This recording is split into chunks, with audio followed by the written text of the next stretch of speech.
Assalamualaikum warahmatullahi wabarakatuh. Pada kesempatan kali ini kita akan membahas poligon tertutup ya. Apa itu poligon tertutup dan bagaimana prosedur pengukurannya. Kita tinjau dulu definisi apa itu poligon gitu ya. Poligon itu adalah metode dalam pemetaan untuk mendapatkan ini control network atau kerangka pengukuran. Jadi fungsi titik poligon ya sebagai kerangka pengukuran selanjutnya, misalnya detil situasi, titik detil situasinya. Nah, kerangka pengukuran ini menempatkan stasiun pengukuran atau titik pengukuran sepanjang lengan poligon dan menggunakan titik yang telah diukur sebelumnya sebagai acuan. Misalnya titik kontrol geodesi punya BIP gitu ya, atau benchmark. Tanpa itu berarti nanti kita sebenarnya koordinatnya hanya koordinat lokal, belum koordinat global. Nah, yang selanjutnya ke poligon tertutup. Apa itu poligon tertutup? Poligon tertutup itu adalah bisa dinyatakan sebagai poligon tertutup ketika lengan poligon berakhir di titik awal. Atau salah satu titik menjadi titik awal dan titik akhir. Jadi berangkat dari situ, berakhir di situ. Kemudian yang satunya adalah poligon terbuka. Ini tentunya kebalikannya. Kita lihat definisinya ini. Ketika lengan poligon itu berakhir di titik lainnya, bukan di titik awal. Nah, untuk lebih jelas kita lihat sketsanya. Ini contoh yang poligon terbuka ya. Nah, poligon terbuka itu misalnya contohnya adalah start di P0 kemudian berakhir di P3. Jadi tidak kembali ke P0. Ini contoh poligon terbuka. Ini juga masih poligon terbuka, hanya arah pengukurannya yang berbeda ya. Tapi dia sama saja, mau ke arah mana, nanti cara perhitungannya sama. Dan jika tidak ada pengikat di awal dan di akhir, itu nanti poligonnya secara geometri tidak bisa dikoreksi. Nah, berbeda dengan poligon tertutup. Kita lihat sketsa poligon tertutup. Nah, ini contoh yang pertama. Berangkat dari P0, kemudian ke P1, P2, P3, dan kembali ke P0. Nah, ini arah pengukurannya kan berlawanan jarum jam ya. Tapi kalau arah sudut, nanti putarannya selalu ke kanan ya, tetap ke kanan gitu. Nah, ini cuma arah pengukurannya. Nah, kita bandingkan dengan yang arah pengukurannya sebaliknya.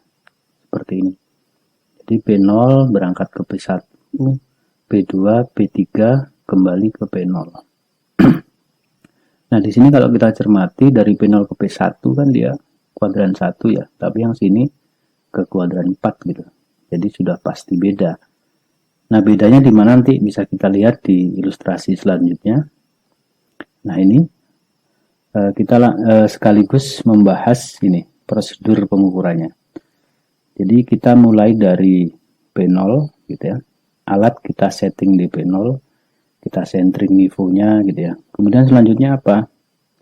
Ya, arah harus dibidikkan ke arah utara. Nah, kemudian di formulir pencatatan dicatat seperti ini. Di STA itu tempat berdiri alat, oh berarti P0. Terus targetnya mana? Nah, target pertama untuk saat ini itu adalah utara. Gitu ya. Kemudian target selanjutnya ya dipatok setelah P0, oh berarti P1. Nah, di sini apa yang dibaca? Nah, saat membidik ke utara, ini sudut horizontal disetting ke 0 derajat, 0 menit, 0 detik. Atau 0 set kalau yang di teodeli digital ya. Nah, setelah itu apa yang diukur? Nah, yang diukur ini adalah sudut azimut. Nah, ini. Di putarannya ke kanan, oh ini karena mengarah kuadran 1 berarti sudutnya antara 0 sampai 90 kalau yang di kuadran 1. Nah, yang sini karena lengannya mengarah kuadran 4, dia sudutnya lebih besar, yaitu antara 270 sampai 360 seperti pada bahasan sebelumnya. Nah, setelah itu apa? Apakah alat langsung pindah ke P1? Tidak. Di sini kemudian arahkan alat ke P1 sebelum P0, karena ini poligon tertutup berarti sebelum P0 ya titik P3 karena jumlah patoknya memang cuma 4. Tapi kalau patoknya lebih, misalnya yang di sini P99, jumlah patoknya 100 gitu ya, ini di sini pasti P99, di sini juga P99, ya arahkan ke situ. Nah, saat mengarahkan ke situ, ini yang dilakukan. Ya. Kembali lakukan setting sudut horizontal ke angka 0 derajat, 0 menit, 0 detik, gitu ya. Kemudian bidikkan ke bak ukur atau rambu ukur, kemudian catat sudut vertikal, kemudian bacaan benangnya, gitu. Dan kalau ada patok ya dicatat tinggi patoknya. Nah, itu yang dilakukan sehingga dicatat seperti ini di formulir ukur. Oh, STA-nya tetap P0, alat belum pindah kan. Tapi di sini targetnya berubah, yang tadinya ke utara sekarang jadi P3. Target selanjutnya sama P1. Gitu. Kemudian putar alat ke arah P1. Nah, di sini. Kemudian apa yang dicatat? Ini. Sudut horizontal, sudut vertikal juga, dan bacaan benang saat membidik ke rambu ukur yang berada di P1. Nah, kemudian dicatat seperti ini. Dan jangan lupa juga tinggi alat di P0 dicatat. Kemudian kalau ada patok di P3 dan P1 ya dicatat. Nah, ini bacaan di baris ini adalah bacaan di P3 atau backside-nya gitu ya. Jadi ini bacaan benangnya, oh sudutnya karena dinolin ya 0, kemudian ini bacaan sudut vertikalnya. Terus kemudian ini bacaan saat membidik ke P1. Ini tinggi patok, tinggi alat sama karena belum pindah. Kemudian bacaan benang di P1 gitu ya, atau foresight-nya ini. Kemudian sudut horizontal yang terjadi. Kemudian ini sudut vertikalnya. Oh, berarti baca sudut horizontalnya di P0 ini 2 kali. Yang satu azimut, yang satu adalah sudut ini. Atau ini. Nah, gitu. Nah, kita lanjut ke setelah ini apa yang dilakukan? Ya, alat pindah tentunya ke P1. Nah, saat di P1 apakah kita mengarahkan alat ke utara lagi? Tidak. Justru kalau kita mengarahkan ke utara lagi, bisa jadi arah utaranya akan berbeda. Apalagi hanya menggunakan kompas gitu. Nah, di sini langsung bidikkan ke patok sebelumnya. Oh, patok sebelumnya berarti P0 yang ini. Yang ini P0 di sini, yang sebelah sini adalah P0 di sini. Apa yang dilakukan seperti tadi. 0 set, vertikal, kemudian bacaan benang gitu ya. Sama dengan di sini. Nah, kemudian arahkan ke P2 sehingga terjadi sudut horizontal ini. Kemudian baca ini. Sudut horizontal yang terjadi, vertikal, bacaan benang, dan lainnya. Tinggi alat di P1, kemudian tinggi patok di patok target, yaitu backsetnya ke P0, forsetnya P2. Nah, setelah itu ya alat pindah ke P2. Lakukan hal yang sama seperti saat ada di P1. Dan dicatat juga. Nah, seperti itu. Setelah selesai di P2, ya alat pindah ke P3. Ke P3 lakukan hal yang sama seperti ada di P2. Arahkan ke P2, catat data yang diperlukan, kemudian putar ke P0. Kemudian catat yang data yang diperlukan. Jangan lupa tinggi alat. Nah, untuk kali ini kita hanya bahas poligon ya. Sebenarnya saat pengukuran poligon ini bisa langsung dilakukan pengukuran titik-titik detil situasinya gitu. Tapi biar kita tuntas di poligon, di lain waktu kita bahas yang titik situasinya. Nah, dari pengukuran titik-titik poligon tadi, data-data tadi, akhirnya kita dapat data ini. Ternyata setelah kita melakukan pengukuran di 4 titik poligon, ya P0, P1, P2, dan P3 gitu ya.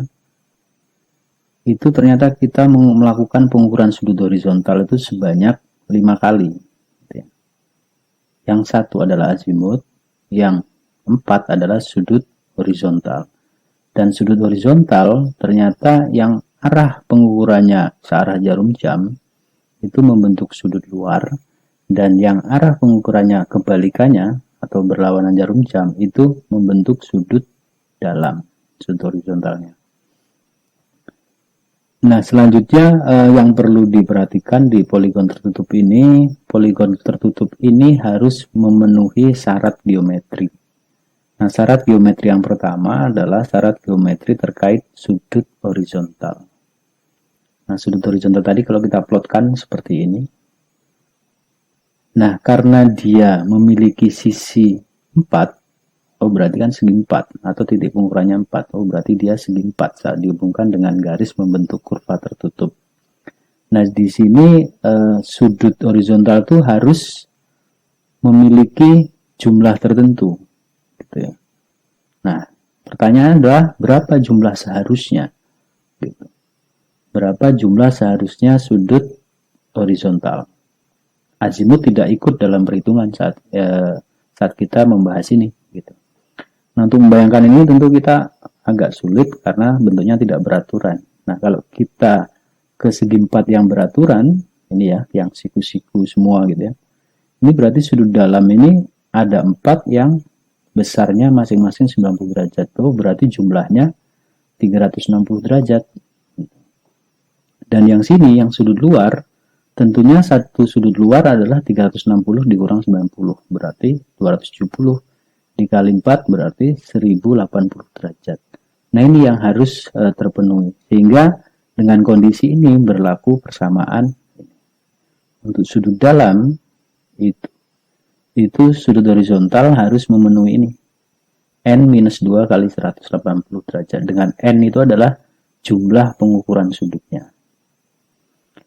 Yang sudut luar berlaku N+2 kali 180 derajat. Nah, persamaan ini juga berlaku untuk poligon kita tadi. Nah, ini sama, berlaku persamaan tadi. Nah, karena kita mengukur di lapangan, tentunya tidak bisa lepas dari kesalahan gitu ya. Sehingga itu yang harus kita koreksi nanti. Oh, jadi poligon tertutup yang pertama adalah harus kita koreksi sudut horizontalnya. Nah, apakah hanya sudut horizontal? Oh, ternyata tidak. Oh, ternyata juga ini apsis dan ordinat juga harus memenuhi syarat geometri. Nah, ilustrasinya kalau kita perhatikan, ini saya ambil yang satu metode pengukuran ya, yang searah jarum jam, arah patoknya gitu.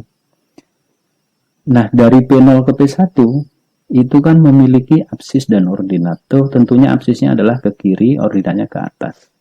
Kalau digambar seperti ini. Oh, karena ke kiri absisnya minus, karena ke atas absisnya positif. Nah, untuk ilustrasi ini biar paham, kita anggap saja masing-masing ini satu satuan ya. Anggaplah ini ke kiri satu satuan berarti minus 1. Ini ke atas satu satuan berarti plus 1. Nah, yang dari P1 ke P2 seperti apa? Seperti ini.